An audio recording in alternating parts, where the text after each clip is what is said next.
Hi. Come, come, whoever you are. Come, come, whoever you are. What are we inviting people into as Unitarian Universalists?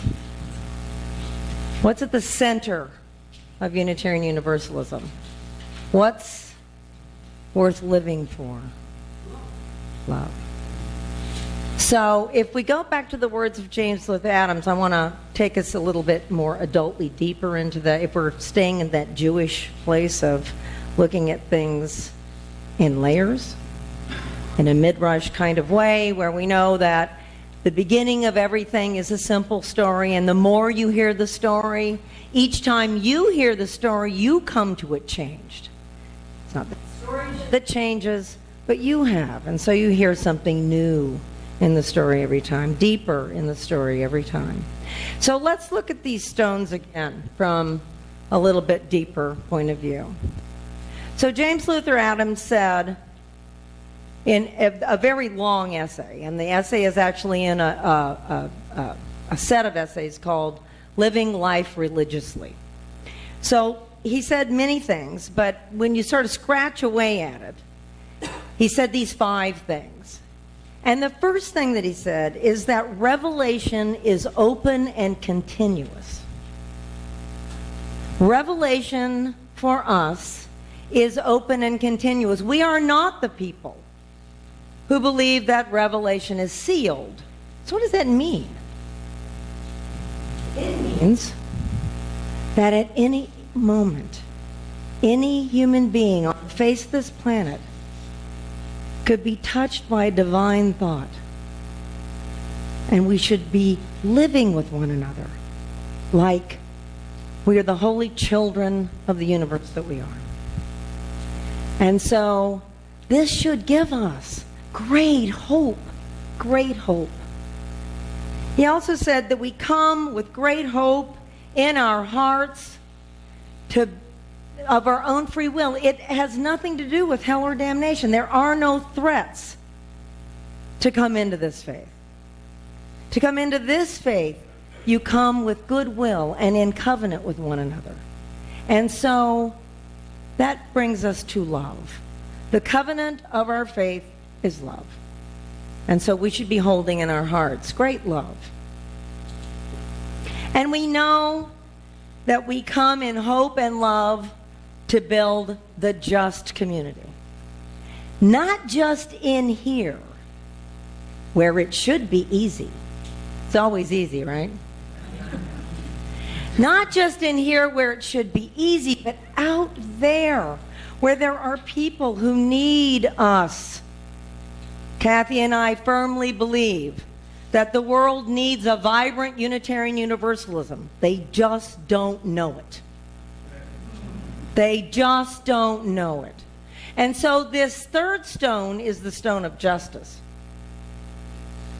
We come in hope and love and justice, understanding that all of the work that will be done to build the just and loving world, we will do ourselves.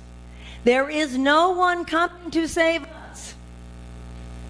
We know that all of the good work that will be done in the world will be done by our hands, from our ideas, from our blood, our sweat, and our tears. And that is going to take great courage. So our fourth stone is the stone of courage.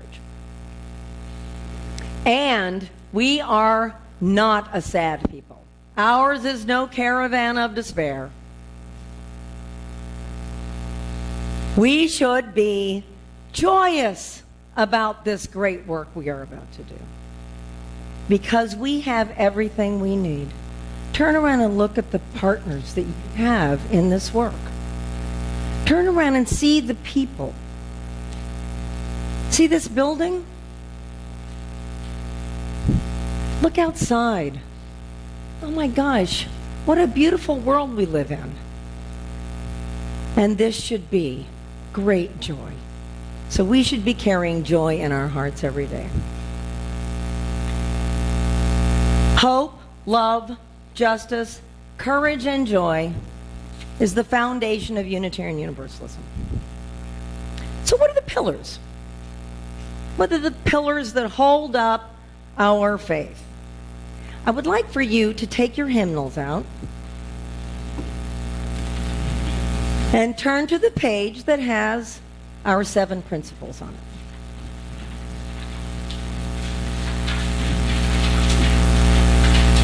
There is no number. It is just in the beginning of the book. It begins with, "We, the member congregations of the Unitarian Universalist Association, covenant to affirm and promote." So the first pillar of our faith is that we are a covenantal, not a creedal faith. So what's the difference? I've had people say to me, "Sounds like a creed to me. If you make me say it every week, it must be a creed," right? A creed is a statement of belief. I believe in God the Father Almighty, maker of heaven and earth, of all things visible and invisible, of his only begotten Son, begotten of his Father before all worlds, God of God, light of light. I was raised Episcopalian. I can say the Nicene Creed because we said it every week, right? So I get that that's a creed. That's a belief statement. In order to be part of that faith, I had to believe what they believed. That's not true here. We are a covenantal faith, not a creedal faith. How we are together, how we do what we do, makes all the difference. We are a covenantal, not a creedal faith. So the first part of our 7 principles is how we are going to treat the world, the other people in the world, and the world itself. How we are going to behave in the world together is the first part of this page, the 7 principles. That is our covenant. Then we come down to the next piece. The next piece is our sources of wisdom. So will you play a game with me? Can I get you to play a game with me? Put the book down. Just put the book down. Okay, close your eyes. You got to really close your eyes. All right. How many of you believe in something larger than yourself? If you do, raise your hand. Keep your hands up. If I call that thing God, can you keep your hand up? Okay, put your hands down. How many of you firmly believe there is no God? How many? Fabulous. Put your hands down. Okay, you can open your eyes. So, you're going to have to take my word for it, unless you peeked. But there were hands up at all of those statements. So what does that mean? Congratulations, Congregation. Right?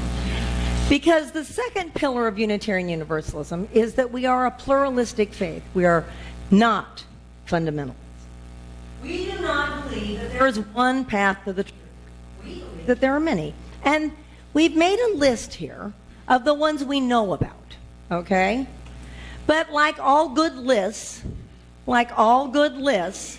you know, there's always something you might miss, right? So the first pillar of our faith is that we are covenantal.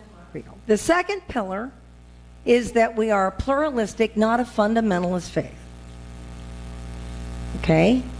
But because we understand that this is not a complete list, because we're going to bump into something else that we really consider a source of wisdom, we have this last statement at the bottom.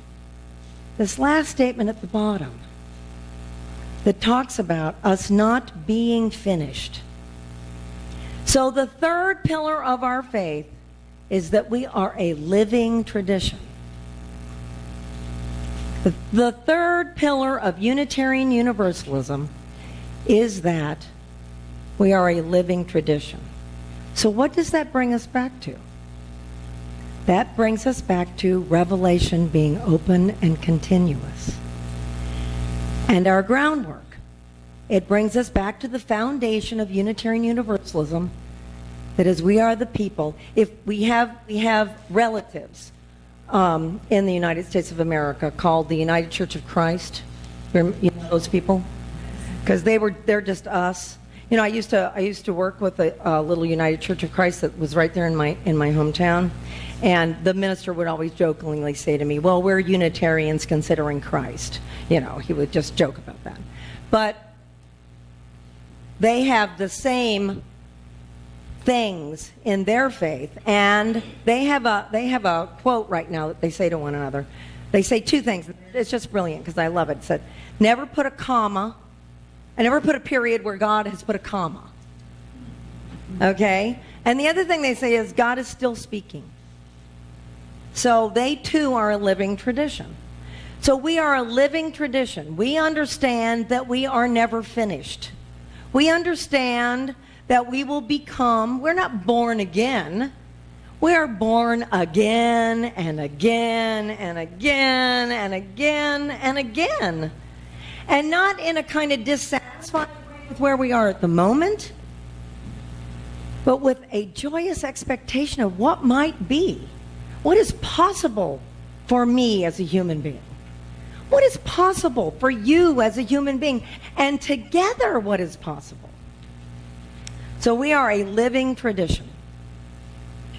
A living tradition. Revelation is not sealed. Revelation is continuous.